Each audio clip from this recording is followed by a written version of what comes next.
How many years have you been learning English? 5 years? 10 years? Maybe even more. You can probably understand most of what I'm saying right now. You watch movies, you read articles, but when it's your turn to speak, you freeze. The words just don't come out. You hesitate, you feel your heart beating fast, and that little voice in your head starts screaming, "Don't say it. I'll make a mistake. They'll laugh at you." Does that sound familiar? If it does, I want you to know one thing. You are not alone. This is the single biggest problem for millions of English learners around the world. But here's to the secret they didn't tell you in school. The problem isn't your intelligence. It's not about how much grammar you know or how many vocabulary words you've memorized. The problem is your method. More importantly, the problem is your mindset. Think about it. How many times have you started a new English course full of excitement, only to quit a few weeks later? You felt overwhelmed. You didn't see results. And you told yourself, maybe English just isn't for me. That's the wrong mindset at work. It's a trap. And today, we're going to break out of it together. Here's the first big mindset shift you need to make right now. English is not a school subject like history or math. English is a skill. And how do you learn a skill? Do you learn to swim by reading books about swimming? Do you learn to drive a car just by watching videos of other people driving? No, of course not. You learn by doing. You get in the water, you get behind the wheel, you practice.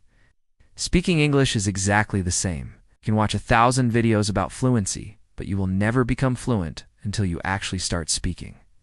So what's holding you back from practicing? It's one powerful emotion: fear. Fear is the real enemy of fluency, not your grammar. Let's break down the 3 biggest fears that paralyze English learners.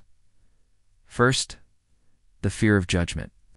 You're afraid that native speakers or even other learners will judge your accent, your grammar, or your word choice. Imagine them thinking, wow, their English is terrible. Second, the fear of making mistakes. You want every sentence to be perfect. You search for the perfect word, the perfect tense. And by the time you've constructed the sentence in your head, the conversation has already moved on. This obsession with perfection is killing your progress. And third, the fear of sounding stupid. This one is deep. You feel like if you can't express your intelligent thoughts perfectly in English, people will think you're not smart, so you choose to stay silent instead. Silence feels safer than imperfection. But here's the truth about fear. It only has power if you give it power. Every single person who has mastered a skill, whether it's a professional athlete or a world-class musician, started out by being terrible. They made thousands of mistakes. But they didn't quit. They knew that mistakes were part of the process. They understood that consistency and daily practice build not just skill, but something even more important: confidence. Confidence changes everything. Once you start speaking, even with mistakes, you realize that the world doesn't end. The people still understand you. A switch flips in your brain. You start to focus on communication, not perfection, and that is the key to unlocking your voice. Let's be realistic.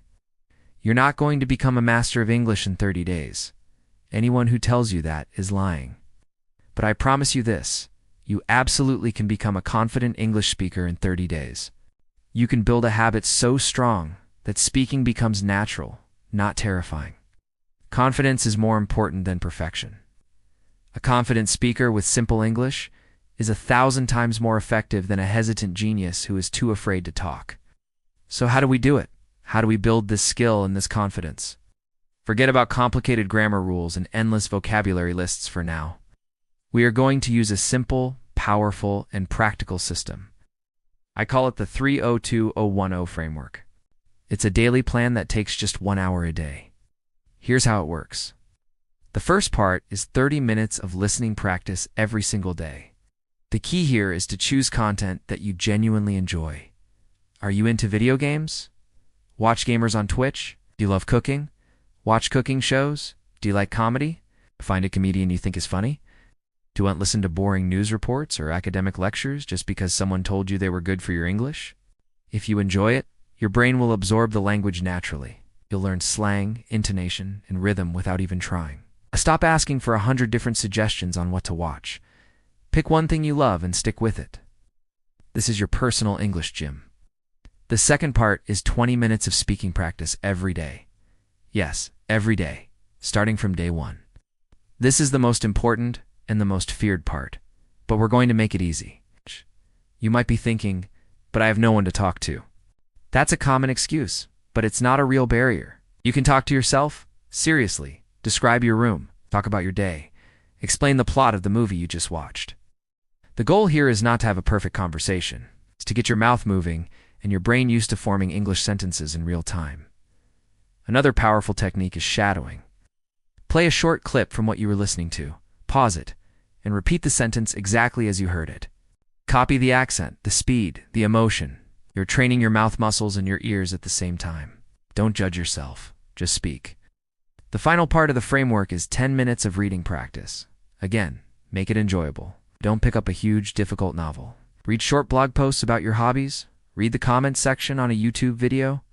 Read a few pages of a comic book. The goal is to see the language in a written format, connect it to what you're hearing and saying, and build your vocabulary in a natural context. Just 10 minutes. It's not overwhelming, and it reinforces the other parts of your practice. So let's review. 30 minutes of enjoyable listening, 20 minutes of active speaking, 10 minutes of light reading. That's it. 1 hour a day. Think about the math. If you do this for 30 days, that's 30 total hours of focused, active practice. Do you think 30 hours of practice could change your confidence? I know it can. It's not magic. It's the power of consistent daily effort. It's about building a habit. It's about proving to yourself that you can do it. The journey to fluency is a marathon, not a sprint. But the first month is all about building the confidence and the habits that will carry you for the rest of the journey. In 2026, the world is more connected than ever. Speaking English confidently is no longer a luxury. It's a superpower that can unlock new friendships, new career opportunities, and a new version of yourself. So, I have a challenge for you. Are you ready to stop being a passive learner and start being an active English speaker? Are you ready to finally break through the fear that has been holding you back? If your answer is yes, I want you to commit to the 30-20-10 framework for the next 30 days. Accept this challenge right now by going to the comments section and typing. Day 1. This is your public promise to yourself. This is the first step toward becoming the confident English speaker you've always wanted to be. I'll be looking for your comments. Let's start this journey together. Don't forget to subscribe for more practical tips to guide you along the way. Thank you for watching, and I'll see you in the next video.